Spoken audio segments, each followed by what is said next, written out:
Okay, before this video starts, I just want to apologize if you hear the AC. I can't really do anything about that right now, so just sorry if there's like weird background noise. But anyways, a couple weeks ago I did a cover of It's Okay, I Wouldn't Remember Me Either by Crywank, and then somebody said, hey, can you make a tutorial? So here I am. Also, here's the lovely comment from the person that requested it.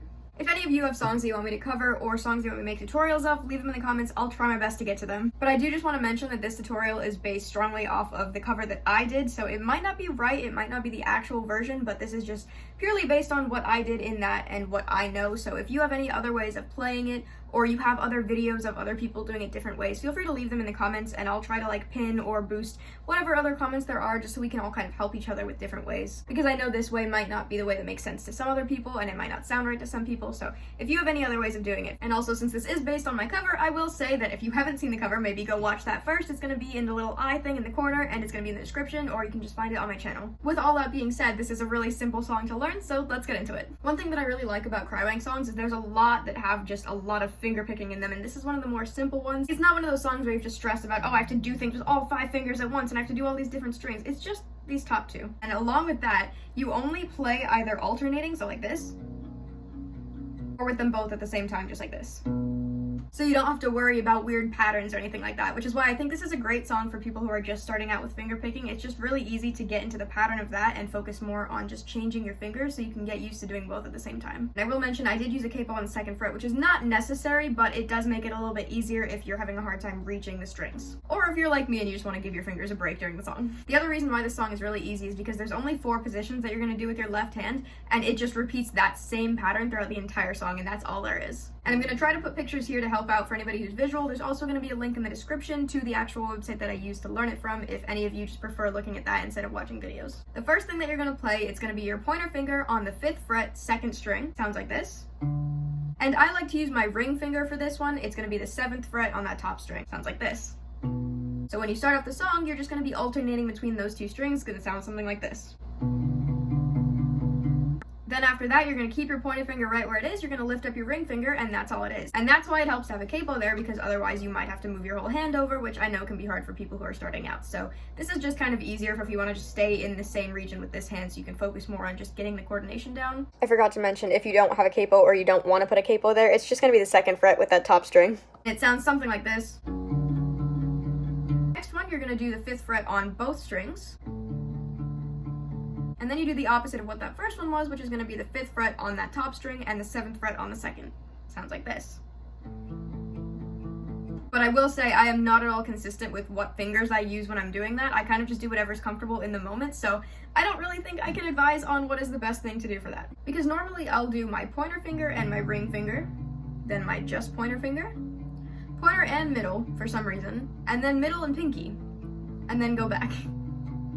But if you're able to get that pattern down, it's just the 4 positions. That literally is the entire song. And that's why I was a little hesitant to make a tutorial about this song, just because it is pretty simple to learn and I didn't want to make like a 2-minute tutorial video, but maybe it'll help somebody. And I'm not going to sing the whole thing on here right now because I already have a cover for that if you want to go watch it, but this is how it sounds. So it just goes straight into, I don't want to be awake again, spend my days with my head in my hands. If I go outside, I'd fall apart. Sometimes I use my pinky.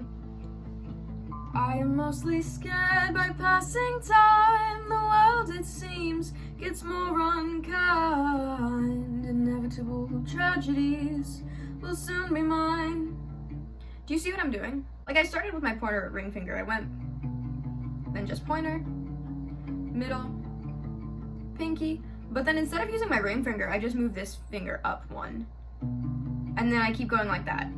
So if that works easier for you, then that's another way of doing it, I guess. But that's why I said I'm not really going to explain one specific way of doing that, because I change it up all the time when I'm playing and I don't even realize it. And then when he's being sad and going, oh, it's the same things, but instead of doing the alternating, you're just going to go, oh, oh, and then back into it.